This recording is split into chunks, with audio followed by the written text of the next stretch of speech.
Good afternoon, Razorback Nation. We are back for this afternoon's episode of Razor Recap. A little bit earlier than normal, but same show coming at you guys. And of course, we're brought to you by Razor Pigs. Looking good, never felt so fun. Razor Pigs is the Arkansas-born brand, bringing some serious style to golf. Of course, tailgating everywhere in between. From high-quality polos to head-turn hats, they've got what you need to rep the natural state with pride. Founded right here at home and now run by a Razorback-loving family, Razor Pigs is where comfort meets cool. So go hog wild and shop Razor Pigs today at razorpigs.us. And our friends over at Scarlet Letter, Arkansas's very own handcrafted spiked seltzer. You can check them out today. And if you are in Northwest Arkansas, check out the Core Brewery Tap Room, where you can get Scarlet Letter in all of its various flavors, as well as their new hard iced teas. Well, Sunday afternoon, and this is not the show / conversation I was hoping we would be having today, as Arkansas unfortunately loses to Kentucky last night, 85-77, in a very eventful game that almost at the end of the night being retitled as the Doug Show. Yeah, not a great game. It was a fun environment, I will say, but that's hard. I think the hardest part of it was not only, hey, did you lose to your coach's former team, breaking your home win streak, but I mean, like, if you saw anything on social media, all of our fans, including a whole bunch of Kentucky fans, thought we were going to blow them out. So it was one of those that kind of, in a sense, was a trap game. Also, with them getting blown out by 25 earlier this week. It was interesting to see how they responded. I think they responded with one of their more complete games of the season. And, it feels like the last few years, we've run into teams that have one of their best shooting games against us. Auburn earlier this year even. So it was definitely a hard game. But personally, I'm not gonna, I'm not saying, hey, season's off the rails or whatever. I think they bounce back. I think it's also kind of a reality check. Hey, you might have been feeling a little bit invincible at home. You're destined to have a off shooting game at home with how we had been shooting. So, but the problem is it's now 2 games in a row you can't hit the three. So gotta definitely figure that part out as well. And, not a whole lot of positives, but not much else to say on it. You lose, but hey, at least you have a week off and you're ready for next Saturday. Get going from there. Yeah, it was a terrible performance. Just absolutely awful. It's really concerning the way this team is trending. The free throw shooting is horrendous. I don't really know how they fix that. Can you get in the gym and shoot a bunch of free throws and get your I don't know. It's been pretty bad of late. And the 3-point shooting, like Zane said, the last 2 games has been pretty bad. But my problem was we're not even trying to get our best 3-point shooter to open or get him the ball. He barely touched the ball. I don't understand. Well, I mean, I think it's more so that was kind of their defensive game plan was you take away a streaky shooter that can get the crowd involved. And if you watch, they were anytime ball crossed half court, they were looking, where's Acuff and where's Malik Thomas? And that's the 2 that they were focusing in on. So, that was, I think, a smart game plan by them. And that zone that they did for a while there was definitely giving us fits.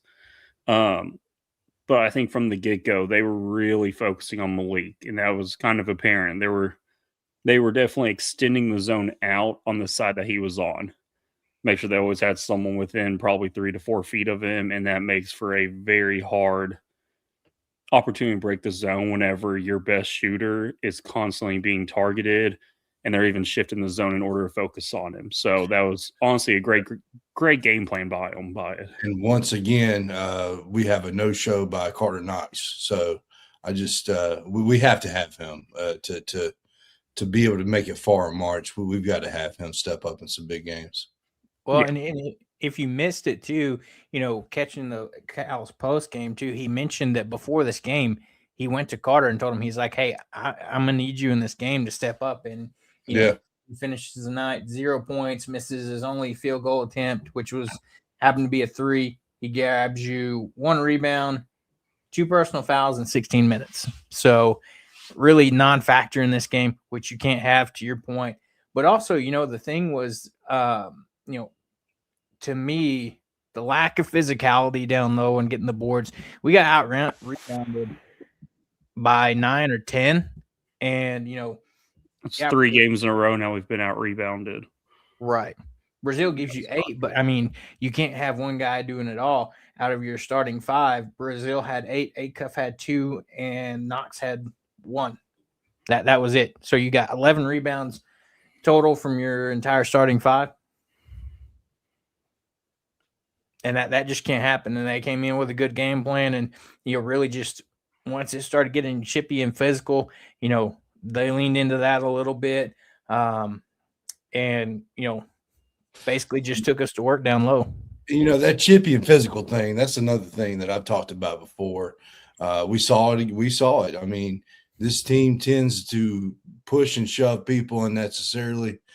They've done it all year long, and this time it cost them. I mean, at the point in the game, we finally took the lead, and all of a sudden we gave Kentucky 6 free throws and the ball back unnecessarily, and they extended a lead that they shouldn't even done because our players, they just unnecessary. Just stay focused on what you need to do and stop the nonsense. Yeah, I mean, it definitely looks like a fully different team than what we've seen up until about 3 games ago. You're getting those fouls, you're getting missed threes, you're not making free throws. I mean, up until probably the LSU game, we were hitting those threes. We were actually making free throws. Like, had 1 or 2 games where we weren't, but I don't know if it's just a focus thing or what. But I mean, it's not like they're launching crazy contested threes either. They're missing open threes that we're running plays to get designated open. So I think that's why I'm not as worried as some people are. I think, you go through your shooting lulls, but in terms of they're still able to get these open looks, just got to get some luck for them to start fall and get guys back in groove. We kind of saw that from Malik Thomas there for a little bit earlier this year. He kind of got into a multi-game lull where he wasn't really hitting anything, and he kind of bounced back. I trust Cal to get him back and, hopefully see those shots start falling again. And, with the way we're able to draw fouls and get to the line, you start hitting free throws, the way you have all season. I mean, even after the last couple games, we're still 84th in the country in free throw percentage out of 361 teams. So we're still in like that upper fourth of the league. That's definitely, gone down last few games. But if they can start hitting free throws like they were earlier this season, now if the entire season they weren't hitting free throws, I'd be a little bit more concerned. But they've shown multiple games, multiple stretches where they can hit the free throws. So, I think it's just kind of a down point where, they just kind of got to regroup, maybe use this week where they don't have a midweek game, get your legs back under you and kind of get back to how you can play. Yeah, and that's something that Cal mentioned in this post game as well. Is there like how are you going to go about it? Are you glad to have this week off? He's like, man, I wish we could have 2 weeks off at this point, but like he said, no matter what, they're getting two days off from practice anyway this week, and then going to regroup. Like you said, maybe it's that point in the season where this first stretch, these guys, it's time for a break, and like you mentioned, regroup, sit down, be like, all right, we got beat at home. We've had these road tests. We need to regroup and to, your point earlier, Hobbs, Carter be like, hey, the second half of the season, you're going to have to step up if we're going to have success. And it's like Cal said, he still likes this team. He knows he's got a good team. It's like they've just got to, almost that midseason pause, take a look at everything because, last night was just a game where, in a sense, almost kind of like a trap game where you hadn't lost since last February at home. The way the season's been this season so far at home, you've just kind of really flat out dominated everybody up until like that LSU game where it was really close. And, it's almost like the roles were reversed from last year. This was a game that Kentucky really needed as, they were struggling and, they got it. And so time to bounce back. But to your point, you got to hit the free throws because, I mean, that's not all that necessarily cost this game, but that was a big point because you look at it, we missed 10. We lost by 8. And even if you make 8 of those 10, you still put yourself in a better position right down the stretch. But again, yeah, I mean, same with the threes. If we shot even what we are on the season, that right there would have been enough of a swing, I feel. well, and what was it too? Think about it. We talked about it against Georgia and some of these other road games where we had slow starts. We had a slow start at home, and what happened? Kentucky right off the bat, that first 5 to 7 minutes, they were shooting like 91%, was 11 of 10 on their Yeah, I shots. looked up at one point and it was hit. like, oh, we're 5 minutes in. They're 100% from 3, 90% from the floor. Like, it's not good. Granted, it's early, but still, that's Right. not a good start. So, And so, it was one of those things where it consistently seems like whoever comes into Bud Walton to play Arkansas seems to hit lights out from 3 or whatever, make all these crazy shots. And so, yeah, I mean, but at the end of the day, you still look up and you see, Acuff does his thing where he's had a slow start to the game and then turned it on in the second half and, finished his game with 22 points. Yes, he takes 20 twice shots. as many shots as the second shooter on the team, with Brazil taking 10 shots. Acuff finishes with 20. So, they were trying to force him and get him going. And of course they did. But yeah, at the end of the day, this break we have will be a good, let's regroup, get ready for this road game. You look at the schedule after this break, you got a couple back-to-back road games with Mississippi State and LSU. And you come back home with another big game that you really need to win at home with Auburn. So, yeah, which we won't be able to watch. But yeah, I mean, those 2 road games you can't. And realistically, it's gonna be tough to win on the road, no matter who you're playing. But they have to win those games. Mississippi State is not good. Obviously, they could probably have the home crowd behind them and play well at home, but they're not good. They have been beaten pretty badly by people. And then LSU, they played us tough at home. That was another slow start that you talked about, but they played us tough at home, but then they, so we've got to beat them on the road. So realistically, we'll probably split them, but hopefully we can win both of them. Realistically, I think we can handle Mississippi State. I think you're looking at maybe a 6 or 7 point game there, ideally. I don't know. When I think about that, my opinion is kind of, hey, it's one of those you lead by 10 or 12 the entire game. They go on a little run there at the end and cut to 6 or 7. LSU, I could see playing out just like the Oklahoma game. I feel like that's going to be very similar. Yeah. Hope we're able to edge that one out, but just kind of, I can see us struggling still, but being able to bounce back against them just with their personnel and kind of the way they play. So yeah. Well, and too, even last night, and it's unfortunate it was a loss, but I'll say that it was the best game we've seen all season by Billy Richmond. I mean, he stepped up last night. We talked about the absence of Carter Knox, and Billy came out, performed. He was the one that called and asked for the whiteout from the fans. That they showed up, made it happen. Billy comes out, plays 28 minutes, scores 14 points, 6 of 8 from the field, misses only 3, 2 of 3 from the line, grabs you 5 boards, 1 assist, 1 steal. Did have 4 fouls, with one of those being a technical foul that called. But if this is maybe the emergence of Billy and really him showing, hey, coach, give me a little bit more playing time, especially with how Knox is playing.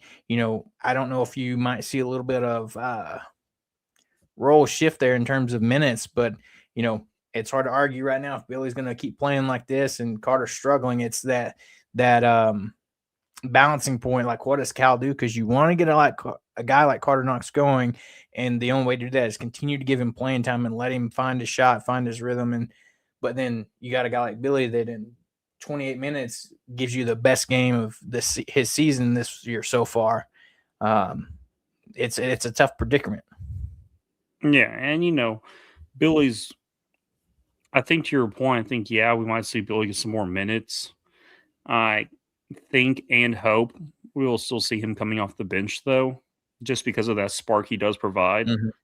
I did look into it. So 9 times this season, he has come in and scored in the first minute that he's been in. I mean, like, you're talking games against Duke and Houston, and then conference games, Ole Miss, Vandy, LSU, Oklahoma, Kentucky. He came in and scored in the first minute he was on the court in all those games. So, and I mean, it's not just like, oh, like, hit a layup like Kentucky.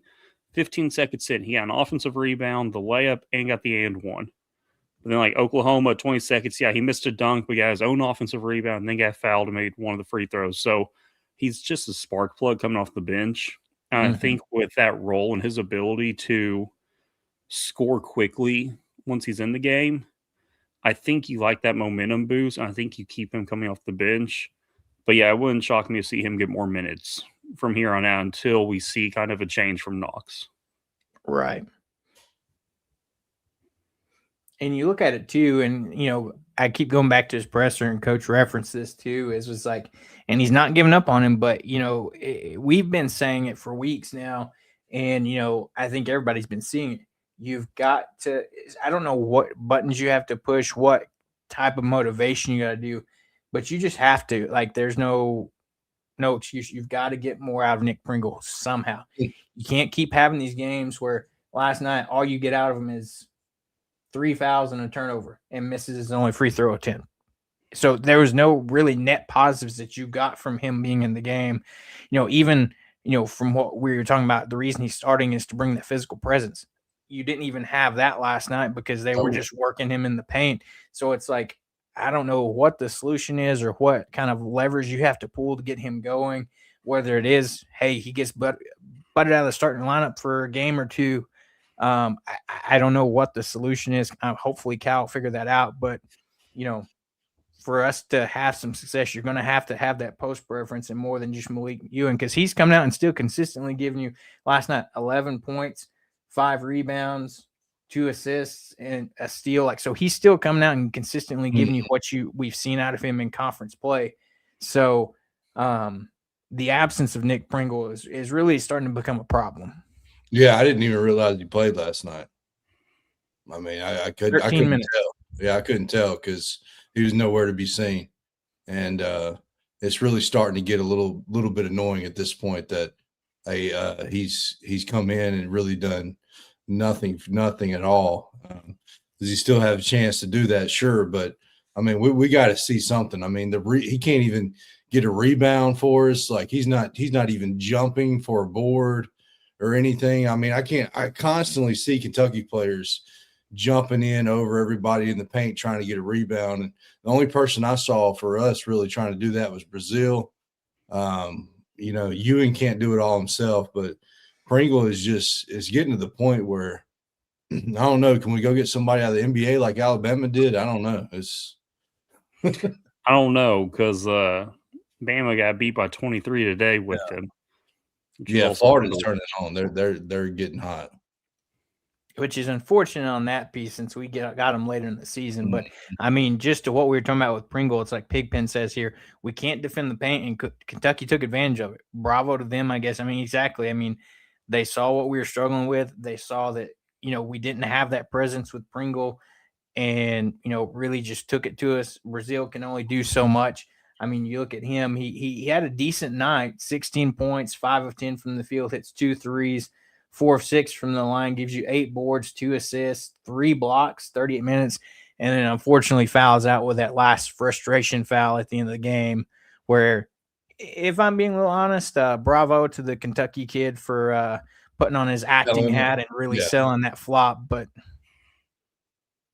yeah, that kid's got a lot to learn. Him shushing a crowd on the road was a bad idea. Turned out they didn't pay for it, but I don't recommend him doing that many places he goes to. And then the little acting job there was a little ridiculous. So, yeah, I mean, you know, as much as I want to say he's not an SEC athlete, he got some boards, but honestly, I don't see that guy being successful in the SEC long term. And he's one of those players where it's just like, okay, yeah, you are very annoying. Mm-hmm. And probably your best skill is drawing fouls, drawing anger from other players. If I had to guess, because that's definitely a guy when I was playing, I would want to be like, hey, might need to knock you down a level or two. So. Well, and I don't know how true it is. I saw apparently it was said last night that right towards the end of the game, Doug Shows yelled at Cal, "Get out of here!" Towards the end of that game, after just I guess tired of having earfuls from Cal. But I mean, it's getting eerily, and you could probably put some statistics to it on the games that Doug shows refs with Cal and the outcomes and things like that. It seems like Arkansas never fares well when games refed with Doug shows. I'll have an update for you next time with some info on that. That'll be my next little stat dig. So because if you noticed, Arkansas was getting a lot of nitpick foul calls, even on inbound plays where the ball's not even in play, and then on the other end, there's no whistle whatsoever. Mm-hmm. So, yeah, it's a little ridiculous, and yeah, I don't want to hear Kentucky got those 4 technicals. They deserved every bit of that. But the one talking to the camera, I don't think so. Yeah. But I also see from where the ref was standing, it looked like he was mouthing to, I believe, Acuff instead of the camera. So that I can kind of see. But the other 3, yeah, those were deserved. I will say the technical on Ewan, I think, was a makeup call because if he's throwing the ball at somebody's head, he's not. It's going to be harder than what it was. The ball slipped, and he was trying not to fall over the guy as well. So and he never had the ball. The ball was coming off of the shot, and he never grabbed the ball or done something. He just kind of swapped at it and then end up hitting the face. And they're going to call, technical foul for him throwing the ball at the face. He never had the ball. So how can you throw something you never have? That's the dumbest crap ever. I still think Owe should have been gone with that forearm to the neck. Yeah, but how did that look on TV? Because at the game, at least they showed the replay once, but I'm not sure. I never saw another slow-mo of it. Yeah, and then is that the one where that was like the first tech with the offsetting? Okay, on Billy and Owe. Well, I was thinking too, late in the second half, where they called that one technical on Garrison. I thought it should have been on Owe, but that's what I thought too. I thought that should have been Owe because, especially once Ewan was shooting those free throws, because I was like, wait, after the screen, Owe was guarding him, not Garrison. After that screen, whatever. And hey, Colin Chandler should have also been gone for stepping onto the court, but oh well. I mean, there's a few things where, technically speaking, things should have happened, but oh well. Right. Yeah, and it's it's tough to overcome when you have 2 guys like final kind of wrapping this up on thoughts. So you had Knox and Pringle basically goose eggs on the night for you. Malik Thomas gives you 10 points, Brazil's 16, Acuff's 22, Ewan gives you 11, Billy's 14. You get 4 from DJ. So I mean, you like 2 guys missing and you end up losing by 8. If those guys give you just a little bit, you have a chance at winning this game. And then you maybe hit another 3-pointer or 2 and then make a few more of those free throws. We could be talking about a win here, but again, good point in the season to, after such a chippy physical game last night, to have a week off, reset, and get ready for some road games that you need to win before coming back home to another, of course, the next home game being a really tough matchup with Auburn. But a good point in the season to take a break, reset, sit down with these guys, see what you can figure out, especially with guys like Knox and Pringle, because going forward the rest of the way out this last month, and last few weeks of the season, you've really got to be locked in and you figure out how to get these guys going before March gets here. Yeah. I mean, my little last thought is, might get some heat for this comment, but hey, you know what? I guess we still technically have won the first 2 matchups if you're looking overall against Kentucky since Cal left. I mean, hey, you beat us by 8 here. We beat you by 10 there. Y'all were number 12. We were 1-6 in conference. Now we're number 15. Y'all still had a winning record. So, hey, I'll take that advantage. So, any little thing to get under Kentucky's skin, that'll be my stance on it right now. Yeah. So, we'll see what happens going forward. But, I think Cal get this team refocused and, ready to go because the talent's there. If you can just get those two guys going that we've had, lack of, then I think you can set yourself up pretty good with this last half of the conference season with some big time games coming up because, you've got the big game against Auburn at home. You've got a big game against Alabama. And, of course, the one near the end of the season that everybody's circling is that Florida game that's going to be a tough matchup on the road as well. So, yeah, going to be a tough stretch. They need to start next A&M and Bud Walton. That's not going to be an easy game. And if they play like they did last night, home court's not going to matter. So, yeah, we got a couple of tough home games coming up with Auburn and A&M. Yeah. Well, as we jump over, we did have a very late portal edition that popped up yesterday for Arkansas football. Not necessarily going to be a guy that probably contributes a lot, but, a good depth piece is Arkansas picked up Temple redshirt freshman offensive lineman Lucas Pacenti, 6'6", 300. He made the announcement yesterday. Played high school football in Pennsylvania. He'll have 3 years of eligibility prior to he walked on at Temple prior to the 2024 season. So, going to be a guy that's brought in for probably depth piece, some scout team stuff. But, another great addition, another great recruiting that, was going on, yesterday, this weekend was junior day at the university. So you had a lot of kids in town. If you look at some of the things like, Trey Stewart out of Little Rock Central cut his list down to 3, and he was in Arkansas yesterday, Arkansas, South Carolina, and Ole Miss is his final 3. Then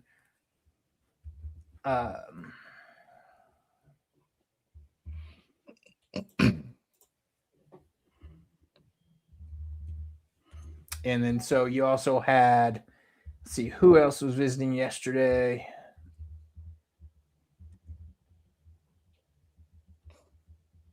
Jackson Cook, another big offensive lineman that Arkansas is looking at that also has offers from Baylor, Arizona Pitt, Texas Tech, Boston College, Duke, SMU.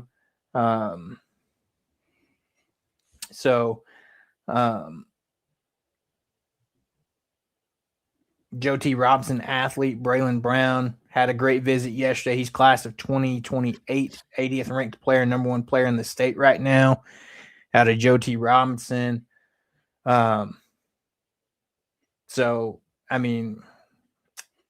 Silverfield's definitely on the recruiting trail and working on some of these in-state kids and some of these recruits. So it's good to see.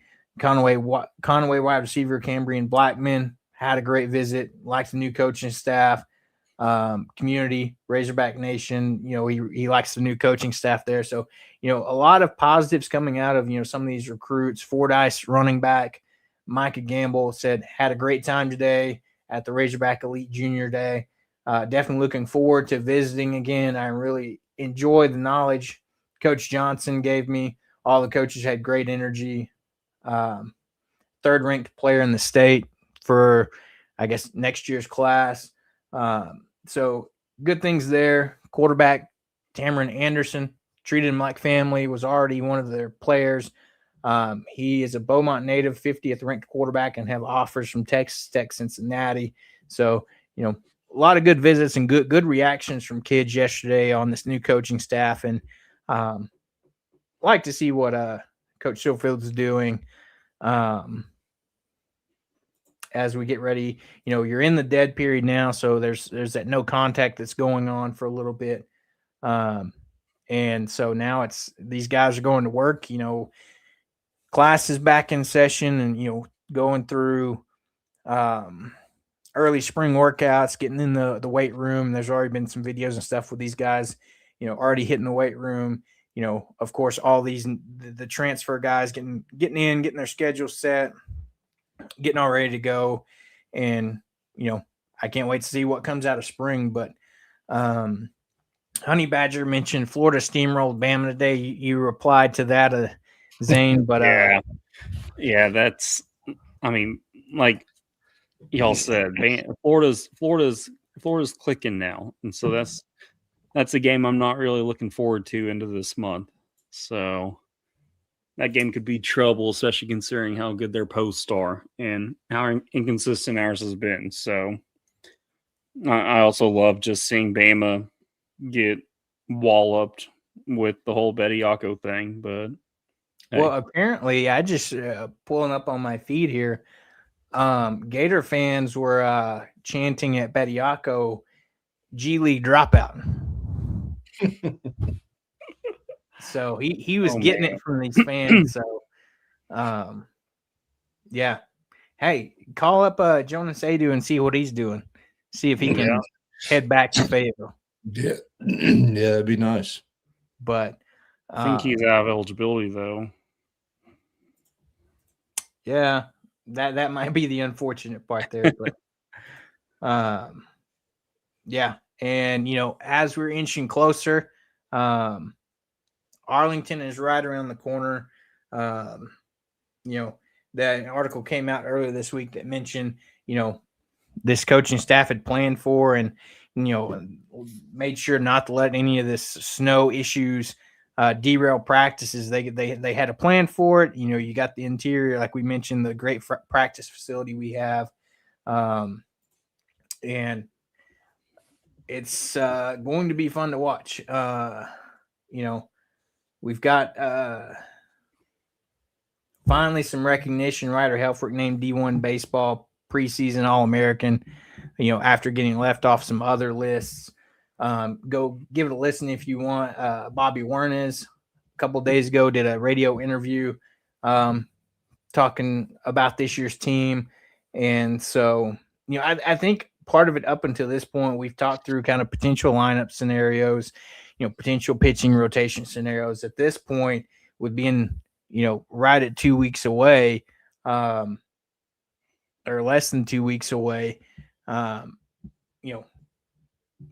just seeing this lineup try it out on the field and what they do in these first handful of games. I mean, we can keep talking about these different guys, and we know that, they reloaded, got some great arms in the bullpens, brought in some guys to replace, all those pieces that you're losing between Vahiva, and it's in, this is what, a third or fourth straight year you're nearly having to replace your entire outfield again, with the exception of Cahillo. And so, and he wasn't even in the outfield last year, so right. I guess, yeah. In terms of like a full-time starter, because we saw him play in a handful of games in the outfield a little bit, but not a ton. And so, yeah, you're having to replace all those guys again, and so it's just going to be one of those things where February 13th can't get here fast enough. Yep.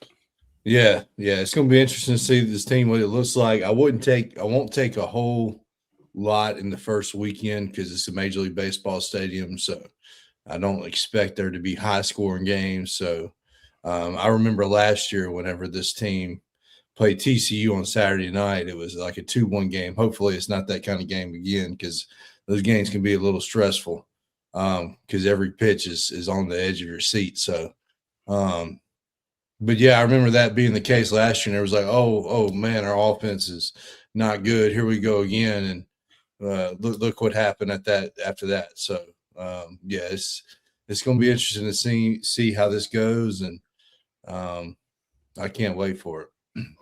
Yeah. So little stats. That beginning this 2026 season, Dave's 24th year.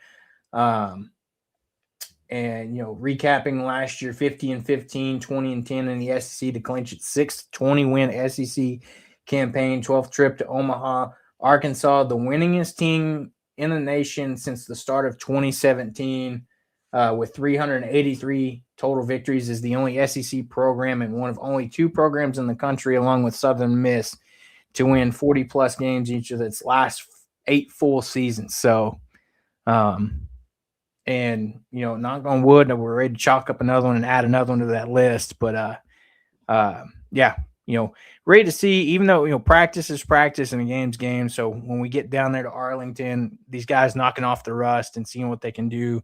And as you mentioned, it is a major league ballpark, and luckily for them, they get a little bit spoiled as it is completely enclosed, so you don't have to deal with playing in the cold, at least for the first weekend. Can't promise anything those first couple weekends in Fayetteville, so they get to do that. I looked at the forecast, and it looks like, I know it's 2 weeks out, so it could change, but it looks like it's going to be in the 50s. So that's going to be nice compared to what y'all have been here. Yeah, there, and what I've been dealing with down here. So yeah, it's going to be a nice change of pace for that.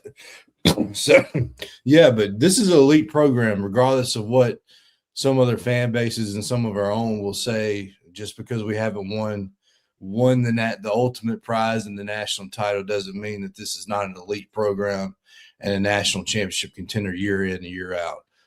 What this team has accomplished, what this program has done is pretty remarkable, and hopefully the ball will roll the right way for us in Omaha one year. Yeah. And if so, I do not expect Van Horn to be here the following year. Just ride off into the sunset. I'm okay. I mean, in all honesty, that's my personal opinion. Yeah.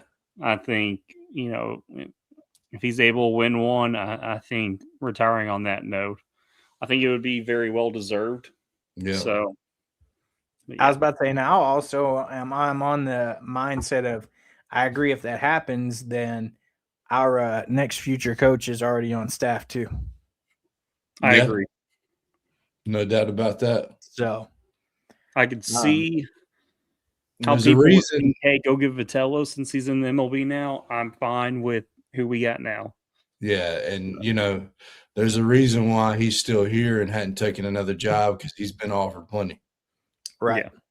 So, as we get ready to wrap up here, we'll dive more in depth to Saturday's game against Mississippi State on Thursday. But time's ticking down. Now it looks like, all 3 of us are going to be in Arlington. Some lucky fate changes happen. So, the 3 amigos, if you will, be headed to Arlington for opening weekend. So if you see us down there, feel free to say hi, but it's going to be a good time opening weekend baseball down in Arlington. So as we wrap up, you guys got anything else before we get out of here? Woo pig always.